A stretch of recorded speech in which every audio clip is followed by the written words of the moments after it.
Good afternoon or good evening, depending on where you may be listening from. This is Michael Cross here with Unlock the Door Radio. And tonight we are very fortunate to be able to hear from a author and economist.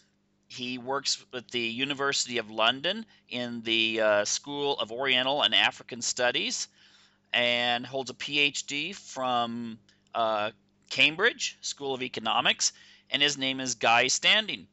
And he's going to talk to us tonight, well, a little bit about his book, The Precariat, which has been translated now into 10 languages, including Swedish, and also just let us know the state that many of our millennials and Generation Xers are in the economies of the Western world. Uh, Hello, Mr. Professor Standing. Good evening, or wherever you are, good afternoon. Yeah, I mean, in this world of globalization, uh, we could be listening. We could have people out there listening from anywhere. So Sure, that's one of sure. the advantages of globalization. Um, But along with the many of the advantages we see with globalization, you've written about what's taken place with young people, primarily people that are right now in their 20s and 30s when it comes to job security. Um, I'm just going to let you just jump right in there and tell us a little bit more about this term you've come up with, the precariat. Well, I think it's a very striking development in the last 30 years, actually, that what's been happening with globalization is that a certain ideology has taken over the world. And in doing so, they have profoundly affected the life chances of millions of people, including many of your listeners. And in that process, what has been taking place is what I call a class fragmentation. And a particular aspect of that is the growth of the precariat. Now, in order to understand your own position, anybody who's listening, you have to understand the nature of what's been happening to social classes. At the top of our society, whether you're in the United States or in Britain or any part of Europe or even in Japan, where I've been recently, what's happening at the top is your tiny plutocracy, a tiny number of abysmally affluent and powerful citizens. They've got more money than you could possibly dream of having. And they are a tiny number, but extremely influential. A long way below them in terms of income is what I call an elite who are aspiring to join that plutocracy. And below them is a salariat. Now, the salariat are people who have salaried positions. They have employment security, in other words, long term contracts. They get fancy pensions, they get medical insurance, they get paid holidays, they get all sorts of trinkets and bonuses and so on. They're doing very well, but their numbers are shrinking. And their smugness is also under threat. Alongside them are the group I call proficients, people who don't want employment security. They've got bundles of skills, social, electronic skills. They rush around. They risk burnout at all stages of their life. Don't feel too sorry for them because they're making a lot of money. And below them, the old working class, the what the Americans still call a middle class, but we in Europe call a working class, people who had manual jobs, they had skilled status positions. They were dockers, they were miners, they were factory workers, steel workers, or whatever. Those people are shrinking. Now, the old welfare states that we saw being created in the second part of the 20th century were mainly for that group. And it's below that group, that shrinking group, where the precariat is emerging, and below the precariat are an underclass of people who are living out in the streets and dying from drugs and alcohol and who are victims of globalization. Now, the precariat is not just young people, but many young people are part of the precariat today. And it has three distinctive characteristics. The first is that the people in the precariat tend to have very insecure labor relations. They're in casual jobs, they're in temporary jobs, they're in internships, they're in 0-hour contracts as it's growing in Britain and in parts of Europe. That means that they have full-time contracts, but they have very little paid labor, and they're facing real insecurity. And they also have other forms of so-called flexible labor. Now, of course, many people recognize those phenomena. Casualization has been growing everywhere in the world. But that, I don't think, is the most important aspect of the precariat. The next aspect is probably what most of your listeners will understand. And that is that people in the precariat have no occupational identity, no occupational narrative that they can give to their lives. I am becoming something. I am something. I can, when I go into a hotel or a place, I can sign a form saying I am an economist or a doctor or something. People in the precariat don't know what they are, and they're likely to be something different tomorrow from what they were yesterday. So this lack of occupational identity is very threatening in a insecurity way, and it's very important. It's rather more important than whether or not we have a casual job. It's that sense that you don't have a real identity. And the third aspect of the precariat is that they don't have access to non-wage benefits. They don't have access to secure state benefits. They have to rely very much on wages, money wages, which are tending to fall everywhere, particularly for the precariat. Real wages have been falling and falling and falling for the past 30 years. And while they've been falling, at the same time, people entering the precariat are less likely than the old working class to have access to pensions and paid leave and the rest of it. So that aspect is very, very worrying for anybody who's in the precariat. And the third and final aspect of the precariat, which is unique in our history, is that more and more people find themselves losing rights, in the sense that they don't have access to social rights, secure benefits. They don't have cultural rights in the sense that they feel they belong to a cultural community and they have a network of support. They don't have political rights because they don't feel that the political system is offering an agenda geared to their insecurities, needs, and aspirations. And they don't have economic rights in the sense that they can't practice what they're qualified to practice, to do. Many people have good qualifications, but are unable to use them in the sort of jobs that they can acquire. And that makes it very, very difficult for them. And this loss of rights goes with something that really permeates the precariat in every country where I've visited and talked to groups in the precariat. And in the past 18 months, that's over 30 countries where I've been and talked about the precariat. And that is a sense of status frustration, a sense that, look, I've got an education, I'm an educated person, and yet I cannot do the sort of work and labor that my education entitles me to expect. And this sense of frustration is really very threatening at a personal level. And that leads to a critical aspect of this debate, which is that what we're seeing is the emergence of three varieties inside the precariat. The first variety consists of people who have fallen out of the old working class. Their parents were dockers, or they were auto workers, or they were miners, or they were builders, or in the construction industry, and they had a certain status with their families and friends. But the young generation falling in from those working class families can't get any sense of occupational pride.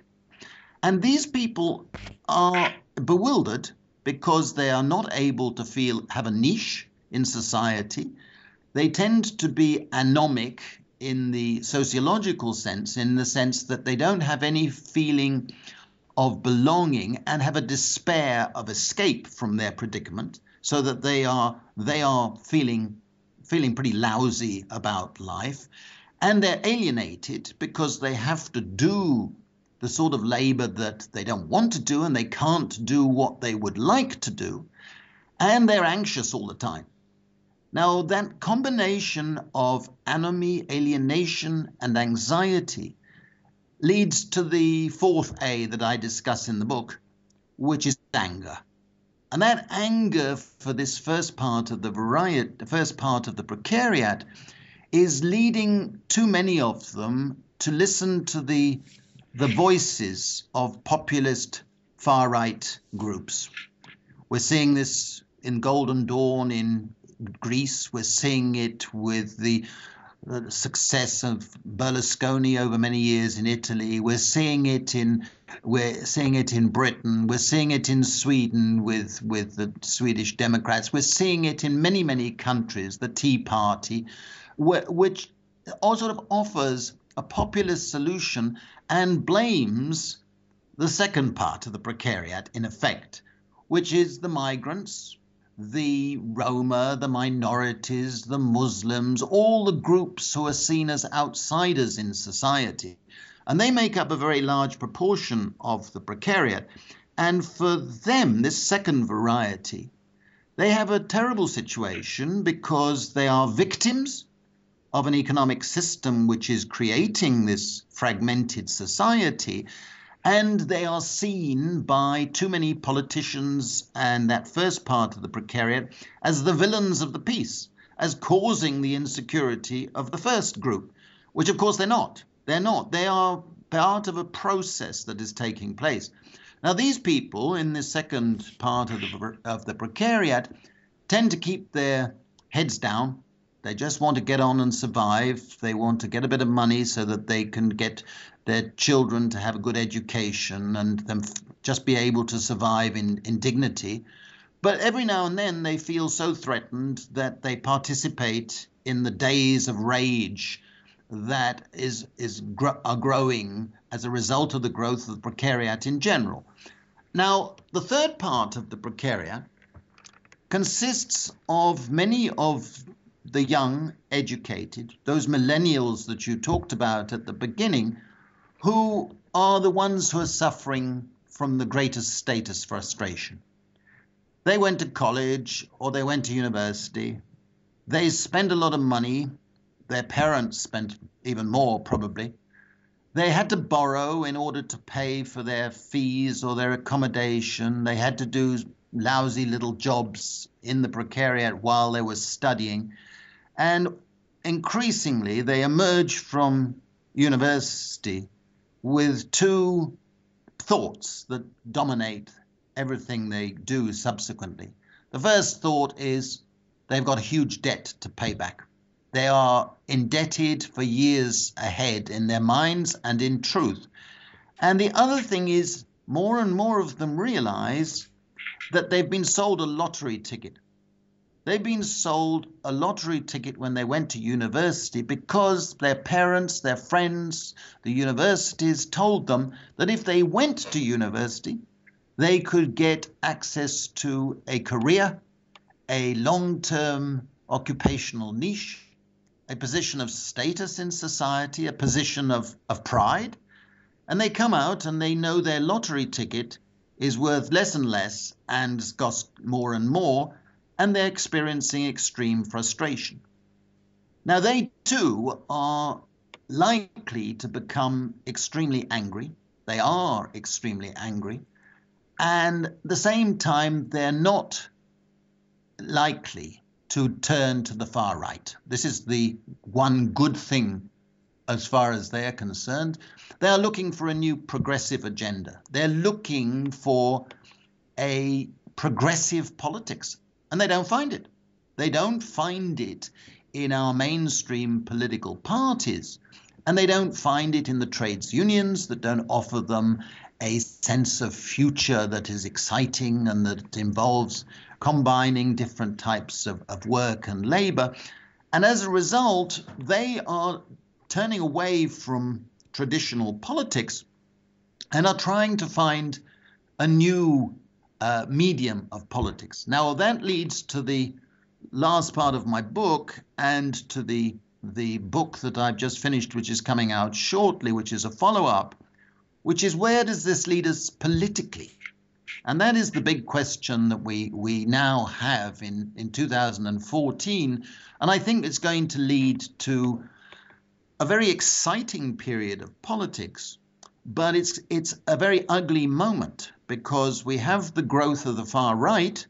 We have these ugly anti-migrant, xenophobic tendencies in our political discourses around Europe and elsewhere, and we have at the same time the state, the governments turning on the young, turning on the precariat, rather than trying to support them and try to develop an agenda that has their needs at the top of priorities.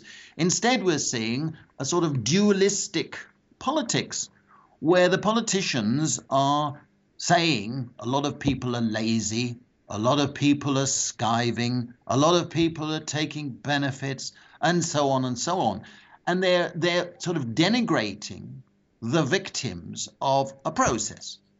Now, what I think is really an exciting development was that, coincidentally with my book, what has been happening is we're seeing the beginnings of a global transformation in which a group of people, millions of people, feel themselves part of the precariat. They can only do something about it when they realize that they are part of a group.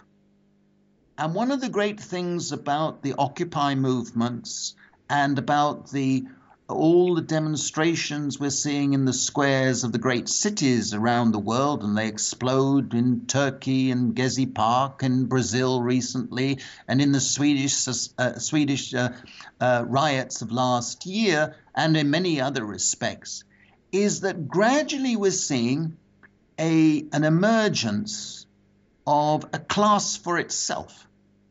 And this means that, first of all, people have to recognize themselves as belonging to a group. I was speaking.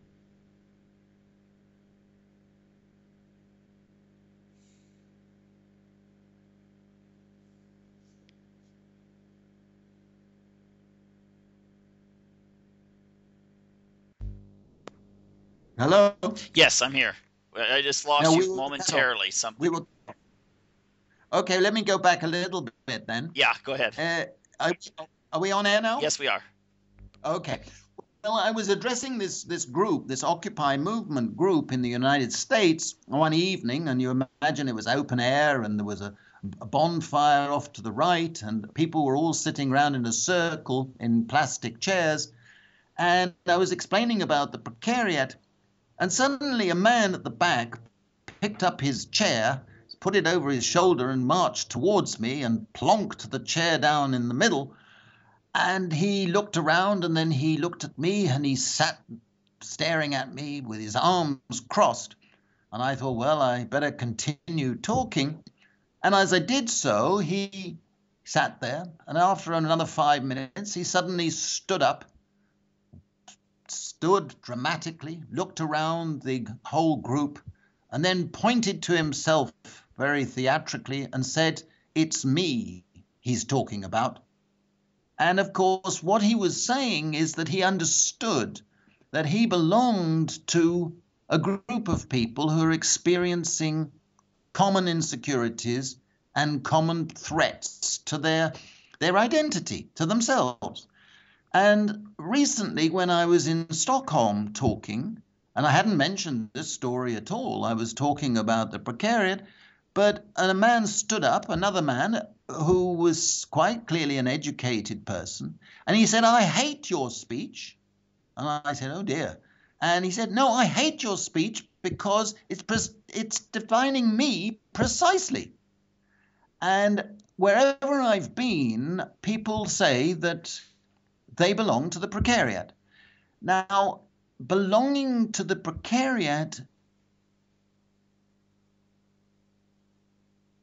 if you think that your predicament is because of your own failings, your own inadequacies, then you start to blame yourself. You feel sorry for yourself. You feel defeated. You feel that you are a wretched person. But if you understand, when you look in the mirror in the morning, that you belong to a large group who are experiencing the same problems, the same experiences, and that there is an understanding that there are structural and social causes, then you can feel much stronger. And when you feel stronger because you have a sense of identity, you can say, yes, I belong to the precariat, and the precariat must do something about it to force the politicians and force the institutions in our society to start recognize our particular needs. And I think that is a very important part of the fight back, Mhm. because it requires a fight back. Yeah, I'm just wondering what do you think motivated, especially in the United States, when you had the Occupy Wall Street movement? Um, there was a huge crackdown by, the United States at the federal level has at least an allegedly progressive president and bureaucracy, but at the same time, the federal government was working with the local police departments of places like New York and so forth to really squash this movement. What seemed to threaten them so much that these Well, I young think protesters out there just saying that, hey, something's wrong. uh, they were taken on by the federal government as well as the media. The media just attacked them as just a bunch of smelly hippies or something, which was not the truth. no, of course not. I mean, we have to realize the nature of the state, that what we've seen with globalization is what we economists call neoliberalism basically took over. And what that meant was that the economic model was based on individualism and opening a global system. I'm not against opening a global system, but of course, by doing so, you've ushered in a period of global convergence by which the living standards in the United States and in Europe of ordinary workers and people in the precariat are declining as the pressure from China and India and all the emerging market economies puts pressure on labor markets. So if you realize that at the beginning of the 1980s, wages in China were 1/50th of United States or Sweden or Britain. And of course, that happens when that happens, you're putting downward pressure on our wages. Now, a lot of people have been suffering, but the problems that you've just talked about are the end game, because the inequalities started to grow and grow and grow. And more of the total national income and the total global income has been going to this plutocracy and a few corporations. And more those groups, those powerful vested interests, have been dominating the media, they've been dominating politicians, and they've been funding the people who are winning in the political contests. Now, of course, when people start to protest and when people start to mobilize, it's not surprising at all that the media and those powerful interests demonize them and dismiss them as a bunch of loonies and crazies and so on. We shouldn't be fooled by that. That's the normal reaction of political interest of the status quo. And what we've got now is a period in which we have to regroup, and I think it is happening, to mobilize against that minority. Now, it's very interesting that uh, President Obama has even recognized the need to address inequality. It's a bit late in his tenure, I think. He should have been doing that from the outset. And he made a speech recently where he said the right things, but we're not seeing any real action. And then I see that yesterday your new mayor of New York has said the big challenge is inequality. Well, we'll see if he actually carries out some things, but he made some good sounds. And let's be frank, he said some good things, and I think the inequality issue is gradually coming back into the center of political debate, and not before time, because the inequalities that we've got now are shockingly bad. And unless we have a strategy to reduce those inequalities, we have no progressive politics, and the growth of the precariat is going to become more and more painful. I'm just wondering though, sometimes it seems that when you hear inequality addressed by at least the American media, the sense people have is it's according to racial or gender lines or something like that. But it seems like what you're saying is that really what unites people of various races and men and women both that are in this precariat is the fact that they have way more in common with each other than they do these artificial divisions that seem to get played up by the corporate media. Well, I couldn't agree with you more. I totally agree with you. And we shouldn't be fooled. Of course, there are racial and gender and age inequalities that are real and need to be addressed. But the most fundamental form of inequality is between financial capital and corporate capital and people who live off wages and benefits. And what has happened in the last 30 years is that average real wages in the United States have fallen, and they have done in France and Germany, in all over Europe, and in even in China, that the wage share of national income has gone down. So even if you netted out all those racial and gender and age differentials, the fact is that the rate of return to financial capital has gone up, and the rate of return to labor and work has gone down.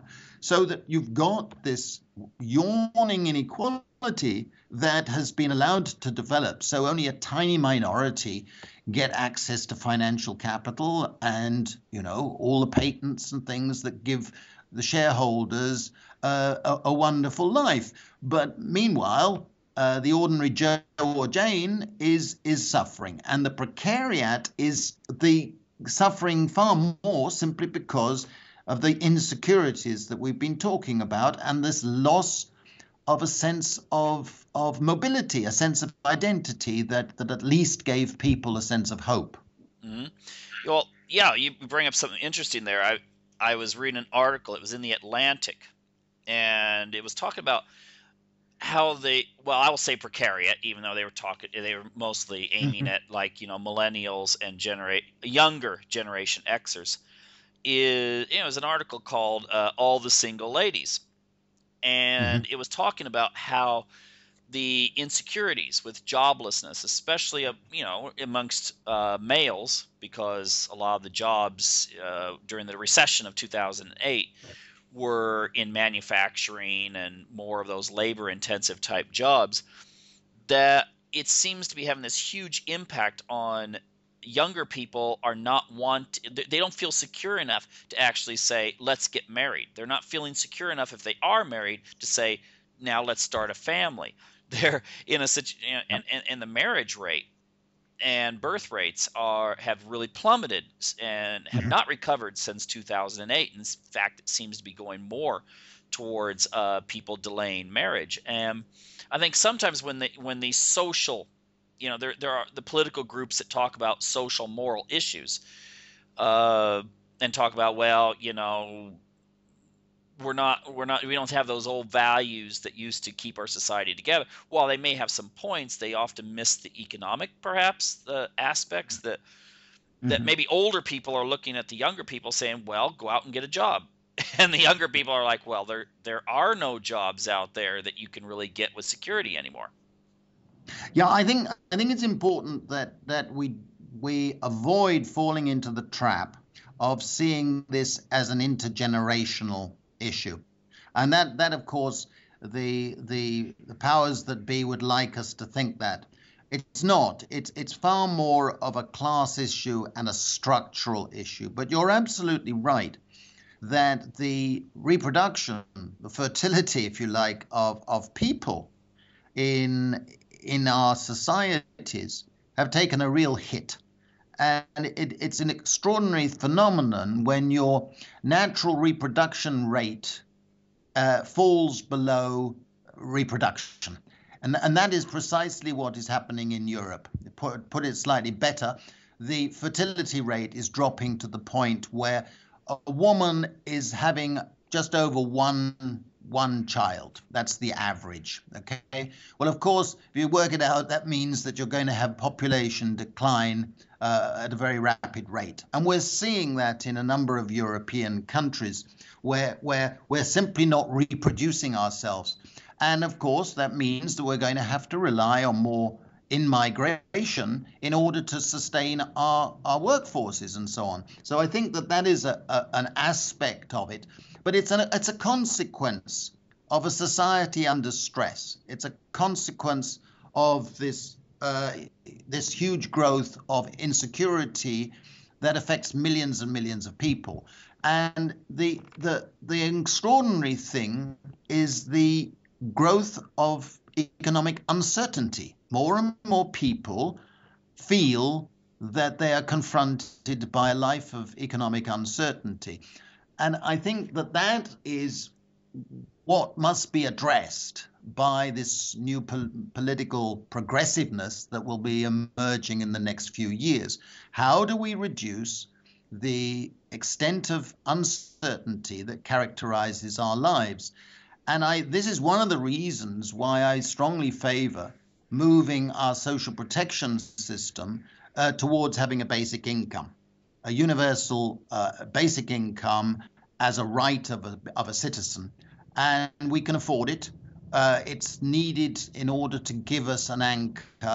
It's needed in order for us to have greater control of our lives. And it's needed most of all to give us a sense of basic securities. And people who are insecure tend to be uh, intolerant. They tend to be irrational.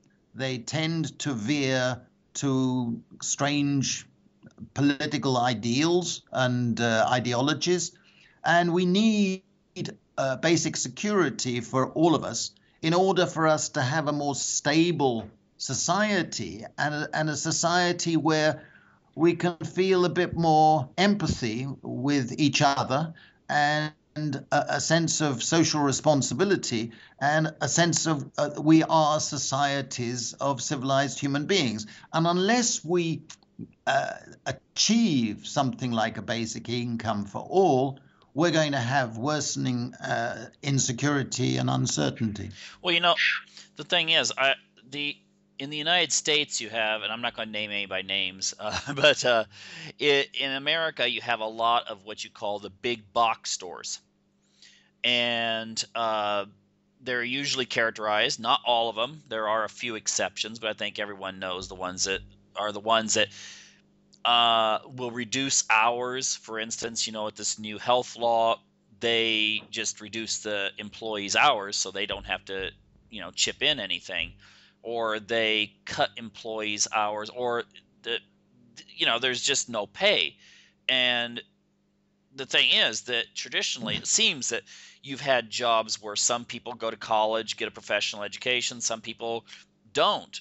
But it seems that those jobs where you could just go in and be a good worker, to put in your 8 hours a day and be conscientious about your work and so forth, it seems that those those large corporations do their best to keep the wages as low as possible, actually forcing many of these people, if they have any children, they have to go on food stamps in order to survive, which seems to Really. be kind of, psychologically, that's going to really reduce their morale.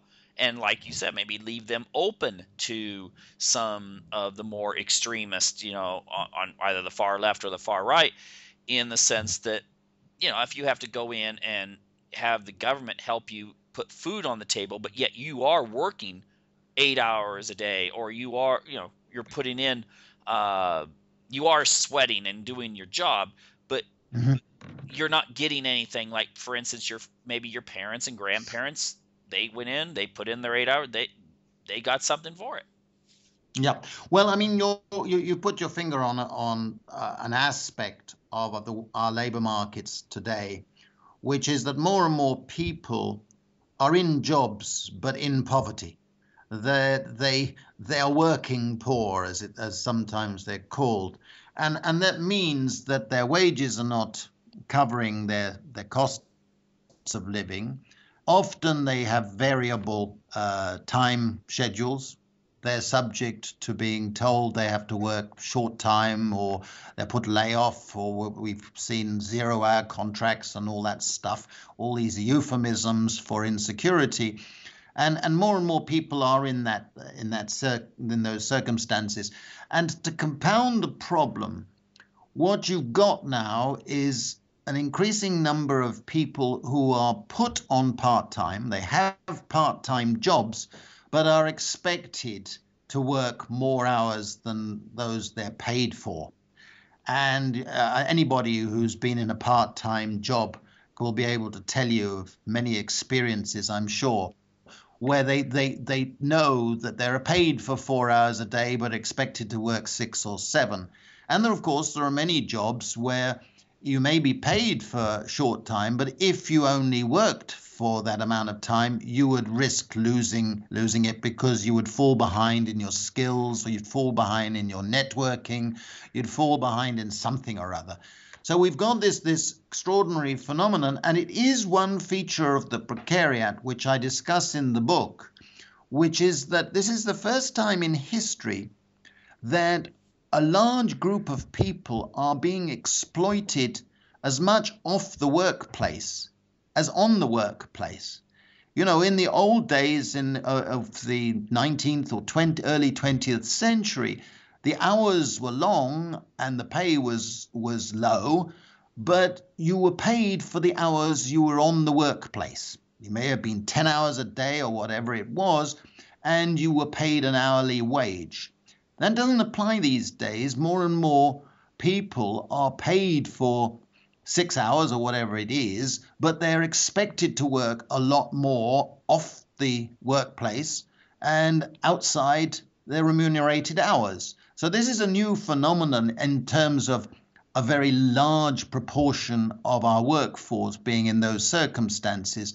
And it means that we have to have much better statistics on what is actually going on, because we're fooling ourselves if we think that people are working a short time, when in actual fact they're expected to have to work a lot more.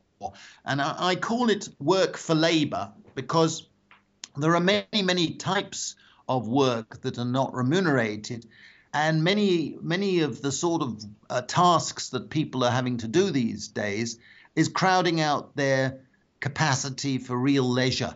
They feel too tired to enjoy real leisure, and they just sit in front of television or drink beer and watch football matches or whatever is their particular thing. There's nothing wrong with that, but the sense that they can't do anything else because they're too exhausted, it is something fundamentally wrong. Yeah, I And mean, if we're turning more and more people into those circumstances, then we're in serious trouble. yeah, I was reading something, I think it was in The Guardian just a couple months Yeah. ago, that in Japan, where this is also a problem, that Sure. in Japan, many young people are even just giving up on romance and everything. They're just choosing to sit in front of the computer or TV and just not even have any kind of social life.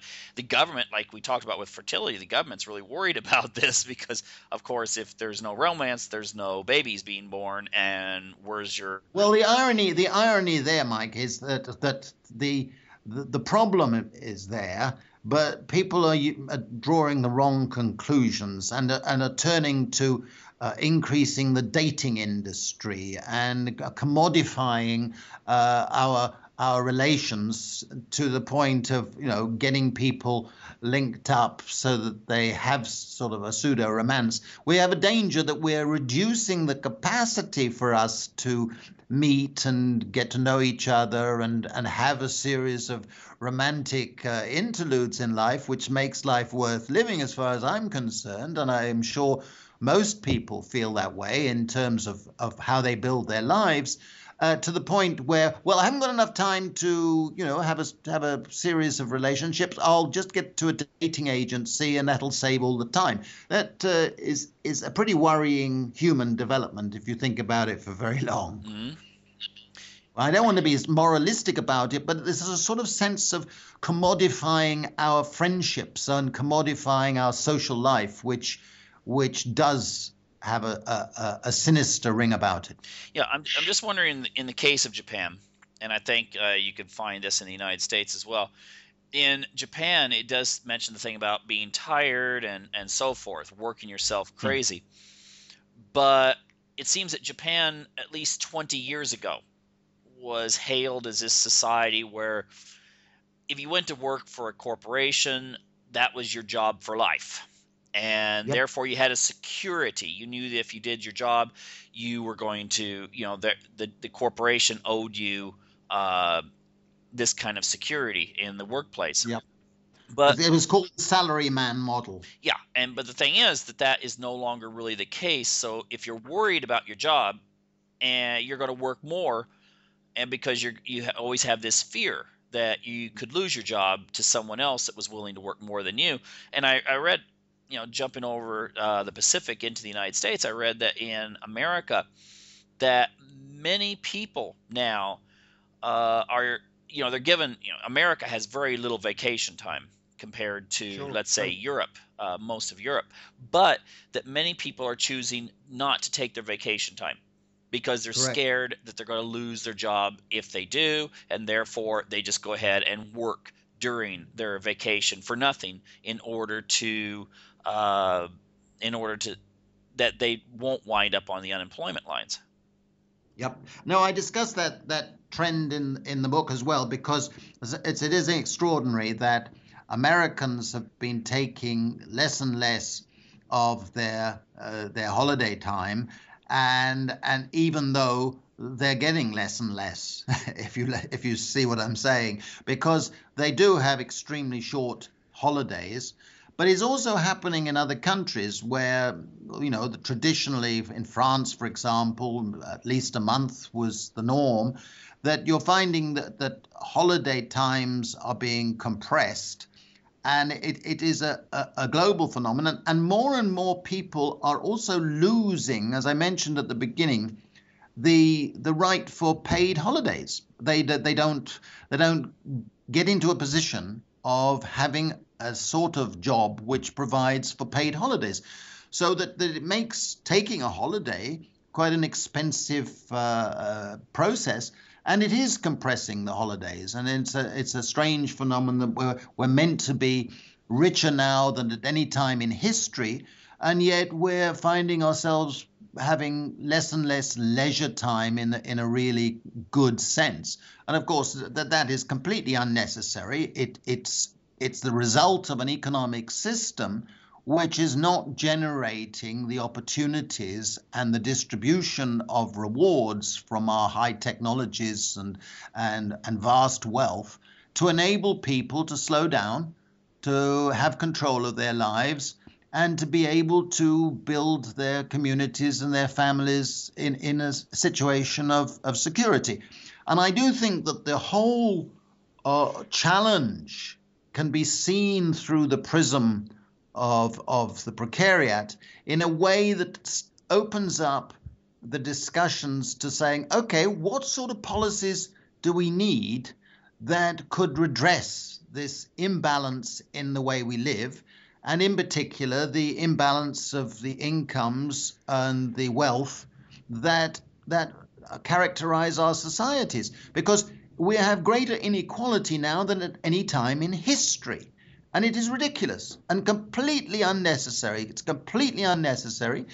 Our politicians have failed. Our institutions have failed to address this problem. And until we get angry enough and form political movements, social movements, which demand a change, until we become the dangerous class I talk about in the book, I think this situation will persist.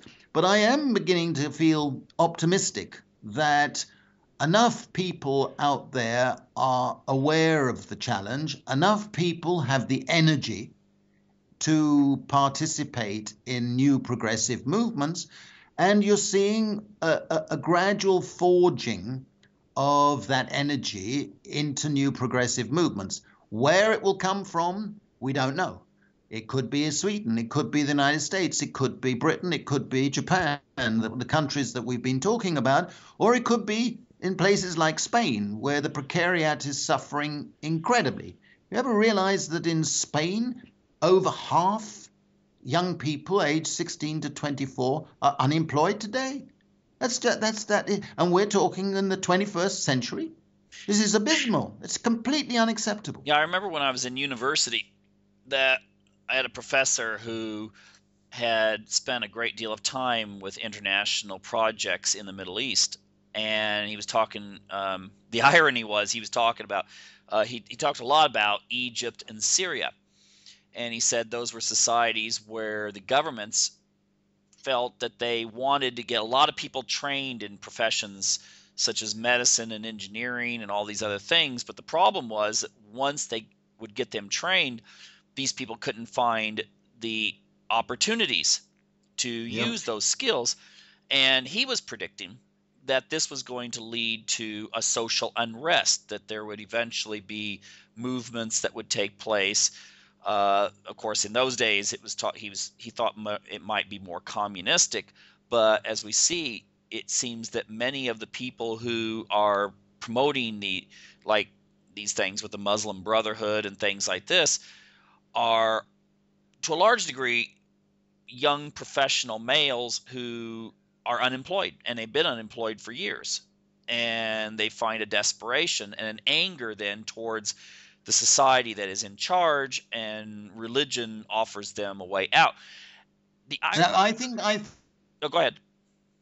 I think, if I may interrupt there, I think you're talking really more about that first variety in the precariat that I discussed earlier, who go to the far right, who go to religious fundamentalism. Your third variety in the precariat, the educated people, are not fooled by that sort of agenda. They don't turn to the Tea Party. They don't turn to fundamentalists of one sort or another. But they're angry and they are looking for an alternative. And in some ways, that is healthy and encouraging. I mean, the Arab Spring is maybe a great lost opportunity because of what has happened since. And certainly that is the case.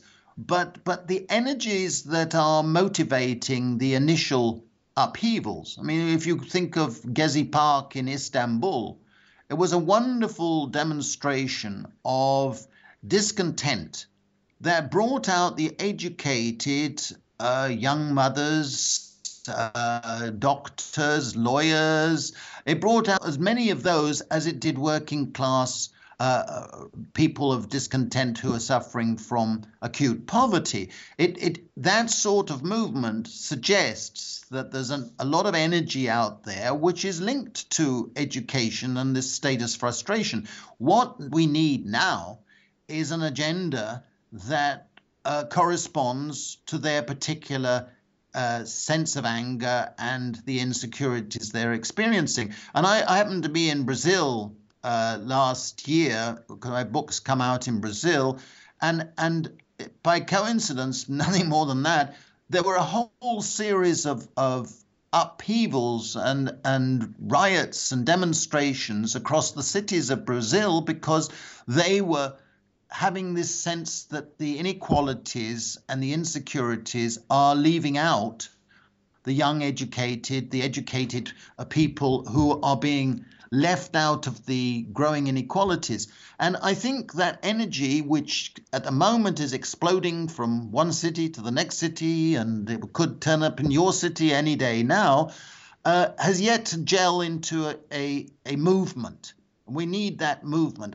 But I think it's coming. I think the more and more people are contacting each other on social networks and in different groups, in civil society organizations, and new forms of unions, new forms of women's movements, new forms of gays and so on, which is all very encouraging because they are producing a new sense of collective consciousness.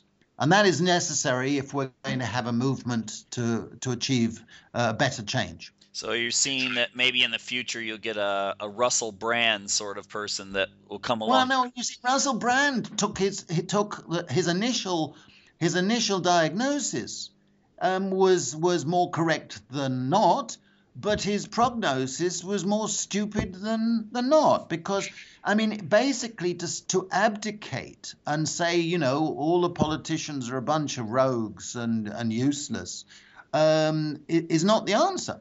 Oh, the answer must be that we have a new form of politics, a new energy that goes into politics, that creates new political movements. Because we're societies that have the capacities to change, and it will only change when we become politically active. And we cannot throw up our hands and pretend that it's all the fault of the corrupt politicians and we can't do anything about it. Therefore, I'm not going to vote. I'm not going to do anything. And I'm just going to complain. That's not the answer. That is not the answer. The answer must be more social activism, a greater sense of anger and energy that goes into making changes. And that is what I think will happen, because never in history have we gone into a period where the forces of inequality triumph for very long. They have triumphed for the last 30 years, but they've exceeded their reach and are creating such great insecurity and deprivation and sadness for a lot of people that the energies are building up. And that's what I think. You can't say for certain, but I feel quite confident that energy is turning positive. I mean, if it doesn't turn positive, you may have a situation. I've seen some polls, you've probably seen the polls too, where I remember 10 years ago, this would have been unthinkable, but a lot of people believe that eventually the United States will break up into different regions because of this lack of unity anymore, this kind of antagonism to any form of government, where it seems that the people that consider themselves left hate the right, and the people that consider themselves right hate the left, without being able to see what things may be common denominators between the two. And of course, the media. I don't think the United States is likely to break up, and I don't think that the difference in terms of hatred of the left and right is any different than it was in the 50s or 60s. I think it's important, Mike, to look to the potential of what can be done. And I mean, when I go to the United States, I'm likely to meet people who feel that they could belong to the Precariat in any part of the United States. And the groups that are forming in different communities in different states are likely to have a common political language as well as a social language.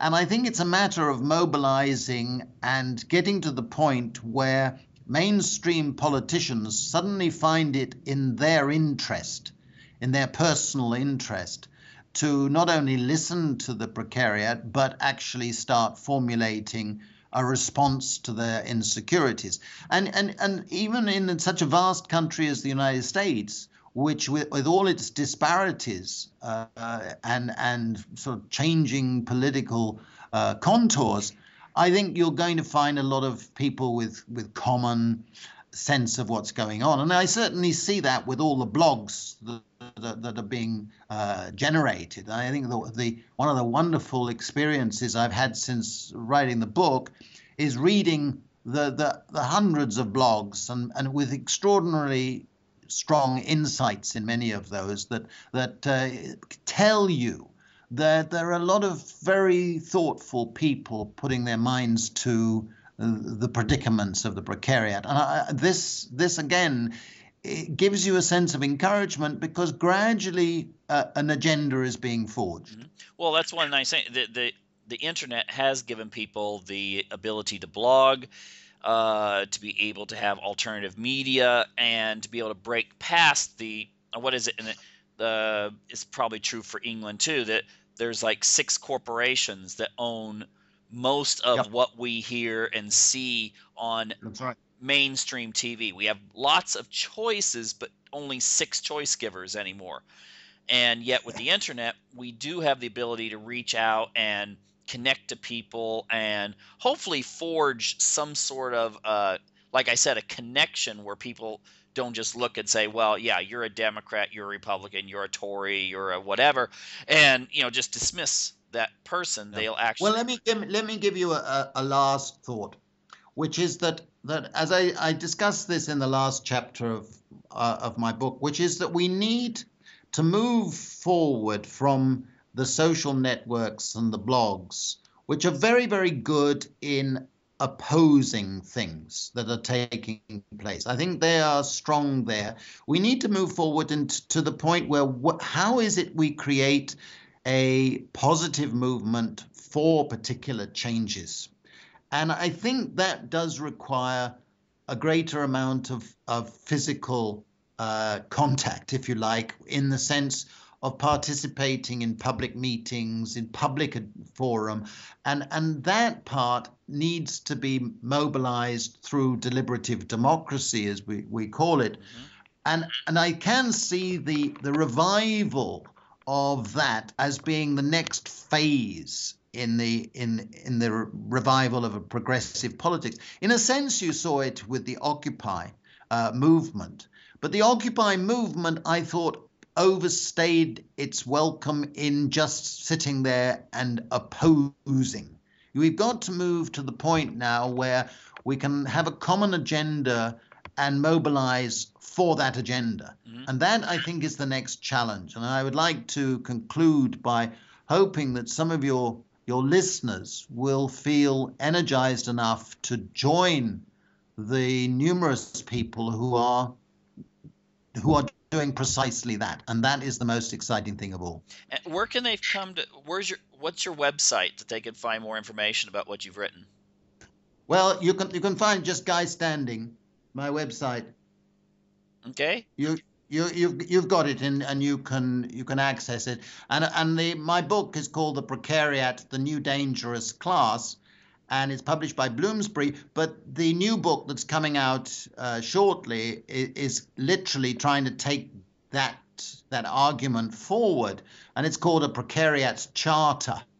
Okay. And that has a series of policies and institutional changes that I think we need to fight for.